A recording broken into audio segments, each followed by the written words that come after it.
हौसलों के तरकस में कोशिशों के तीर जिंदा रख, हार जाओ चाहे जीवन में सब कुछ, फिर से जीतने की उम्मीद जिंदा रख। नमस्कार प्यारे बच्चों। देखो, आज की जो अपडेट है, लेटेस्ट अपडेट कह सकते हैं, कितना ऑथेंटिक है ये आप भली भांति जानते हैं। तो आज की जो अपडेट है, लेटेस्ट अपडेट है, उसी के अकॉर्डिंग हम बातें करेंगे। देखो, फिर बजेगी सीईटी की घंटी, ग्रुप डी भर्ती के लिए परीक्षा, बहुत जल्द आपकी परीक्षा होने वाली है।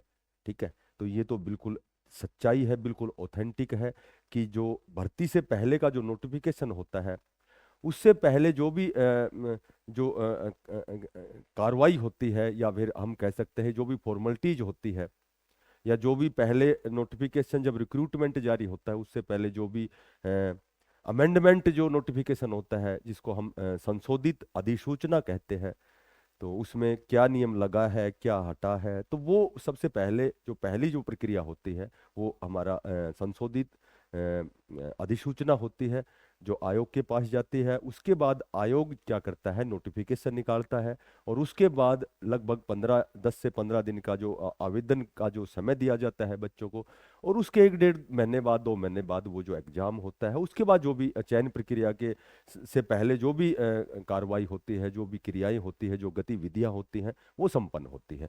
तो इसमें जो ये जो अपडेट है, देखो, एचएसएससी चेयरमैन बोले शेड्यूल अंतिम चरण में है। आपका जो शेड्यूल है वो जारी होने वाला है, वो अंतिम चरण में है। युवा दस्तावेज, अपने डॉक्यूमेंट्स जो है वो तैयार रखें।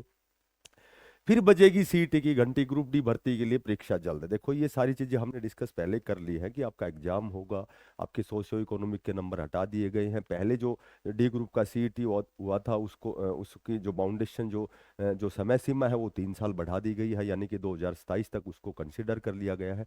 ठीक है, उसमें क्या एग्जाम, सीईटी का प्रश्न पत्र 2 भागों में होगा। बाकी सारी चीजें तो एज इट इज है, वही कि पिछली बार बताया गया था। अब की बार लगभग 15 लाख बच्चे फॉर्म भरेंगे, पिछली बार 13.5 लाख बच्चों ने आवेदन हुए थे। इस तरह की जो भी चीजें हैं, जो पहले की और अब की जो भी सारी जो भी कॉमन चीजें हैं, वो लगभग बच्चों को पता है।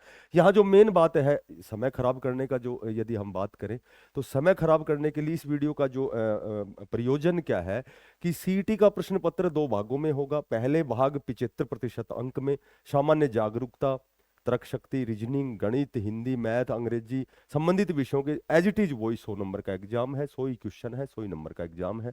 और इसमें स्पेशल दूसरा जो भाग होगा, 25% अंक में हरियाणा का इतिहास, यानी कि हरियाणा जीके, जीएस, करंट जो भी हिस्ट्री है, ज्योग्राफी, पॉलिटिकल जो भी है, समसामयिक यानी कि करंट अफेयर्स, और स्थानीय मुद्दों से जुड़े। ठीक है, परीक्षा का जो स्तर है वो मैट्रिक रखा गया है।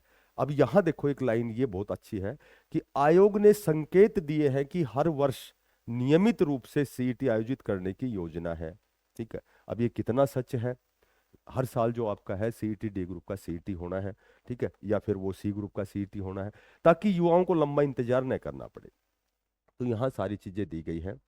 सामाजिक आर्थिक मापदंड के अतिरिक्त अंक पूरी तरह समाप्त कर दिए गए हैं। ठीक है, ये चीजें हमारी हो चुकी है पहले भी। सरकार का दावा है कि इससे भर्ती प्रक्रिया अधिक निष्पक्ष और विवाद रहित बनेगी। तो कहने का मेरा मतलब ये है कि सिर्फ मेरिट, सामाजिक और आर्थिक अंक खत्म, यानी कि 100 नंबर का एग्जाम है, और आपका जो है 100 ही प्रश्न होंगे। 5 नंबर जो पहले थे वो हटा दिए गए हैं।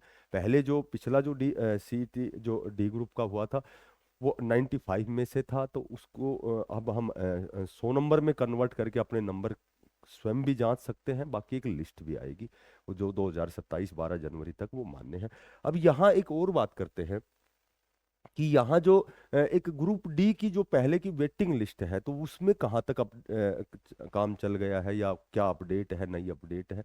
तो जो कल की नई अपडेट है, तो एचएसएससी, देखो, एचआरडी ऑफिस से जो डाटा है वो एचएसएससी आयोग में जाता है, और सरकार द्वारा जब कहा जाता है तो वो वेटिंग लिस्ट जारी होती है। तो वहाँ जो फिलहाल की जो अपडेट है वो तो ये है कि एचएसएससी चेयरमैन साहब ने उच्च अधिकारियों द्वारा कहा गया है कि केवल हमारे पास जो डाटा है वो 900 प्लस कुछ, 900 पता नहीं, 900 लगभग 950 के लगभग जो डाटा है, वो हमारे पास जो होल्ड पर सीटें थी वो है वो तो वेटिंग लिस्ट आएगी। प्लस में सीट वैकेंट है क्योंकि बार बार रिपीट हुए हैं। लेकिन जब तक सरकार हमें अनुमति नहीं देती है, जब तक हमारे पास डाटा नहीं आता है, हालांकि डाटा तो कार्यालय में होता है, आयोग में डाटा तो होता है, लेकिन बात वही है कि वो डाटा जब सरकार द्वारा कहा जाएगा तो उसके बाद में विदाउट रिपीटेशन के, और कितने पद वैकेंट हैं, कितने ऑथेंटिक पद रिक्त हैं, उसके बाद वो फिर आपकी वेटिंग लिस्ट आएगी। तो इसमें लगभग जहां तक लगता है थोड़ा समय लग सकता है। क्योंकि क्योंकि अगर एज इट इज उठा के वेटिंग लिस्ट या एडिशनल लिस्ट जारी की जाए तो वही एज इट इज जो रिपीटेशन है, वही पुनरावृत्ति जो बच्चों की बार बार वही होती रहेगी। तो इसमें कुछ न कुछ बीच बचाव करना पड़ेगा, थोड़ा सा सरकार अनुमति दे, उसके बाद में कुछ न कुछ बीच बचाव का जो जो कानूनी टीम है, जो HSSC आयोग की टीम है, उसके द्वारा यदि या तो पोर्टल खोला जाए या दोबारा से फॉर्म फिलअप करवाए, तो इस तरह की कोई न कोई प्रक्रिया जब इसमें होगी तो तभी रिपीटेशन रुकेगा। हालांकि ये वेटिंग लिस्ट आएगी, मैंने पहले भी बताया था, लेकिन कोई चीज़ इंतजार इंतजार थोड़ा सा बच्चे जब कर रहे हैं बार बार, बच्चे माननीय जो भी हमारे उच्चाधिकारी हैं, जो भी हमारे सचिव साहब हैं, मुख्यमंत्री जी, अब चूंकि जब सरकारी अनुमति देगी तो जाहिर सी बात है कि यदि अब बच्चे हमारे माननीय मुख्यमंत्री जी से निवेदन करेंगे, विनम्र निवेदन करेंगे, क्योंकि जो बार बार जो रिपीटेशन हुआ है उसमें बच्चों की कोई गलती नहीं है, बच्चों ने तो बहुत अच्छा प्रयास किया है, मेहनत की है। और बहुत से ऐसे बच्चे हैं जो एक आध नंबर पॉइंटों से, 2 नंबर से, 3 नंबर से रह रहे हैं, तो वो आशा कर सकते हैं कि उनका सिलेक्शन होगा इसी डी ग्रुप की वेटिंग लिस्ट में। लेकिन अब कब होगा, जो फिलहाल की अपडेट तो वो ये है कि अभी तक सरकार द्वारा अनुमति नहीं दी गई है, और अनुमति देने के उपरांत ही फिर इस पर आपके पक्ष में कोई न कोई फैसला होगा, आपकी वेटिंग लिस्ट जारी होगी, आपका इंतजार खत्म होगा। बहुत कई बार ऐसा होता है कि हमेशा इंतजार जो होता है, जितना लंबा इंतजार होता है, एक बात याद रखना, वो कहते हैं कि जितना इंतजार लंबा होता है तो वही सुखद होता है, हमेशा उसका परिणाम पॉजिटिव होता है, हमारे अनुकूल होता है। वो कहता है कि जो होता है, वो कहते हैं ना, वो जो होता है वो अच्छे के लिए होता है, लेकिन हम उसके लिए तैयार नहीं होते। तो अपने आप को प्रिपरेशन, अपने आप को तैयार करें, अपनी प्रिपरेशन दूसरी दिशा में भी बढ़ाएं, क्योंकि केवल इंतजार से जीवन नहीं निकलता। इंतजार इंतजार इसलिए किया जाता है कि हमने उस दिशा में पहले ऑलरेडी बहुत अच्छा प्रयास किया था, वो आपका बिल्कुल सही है। लेकिन फिर भी अपना समय जाया ना करके और प्रयास करते रहे, तैयारी करते रहे, आपकी वेटिंग लिस्ट आएगी, और बहुत जल्दी आपका डी ग्रुप का जो नए बच्चे हैं उनको भी अवसर मिलेगा, पुराने बच्चे हैं उनको तो मिला ही मिलेगा, क्योंकि वो तो ऑलरेडी तैयार है।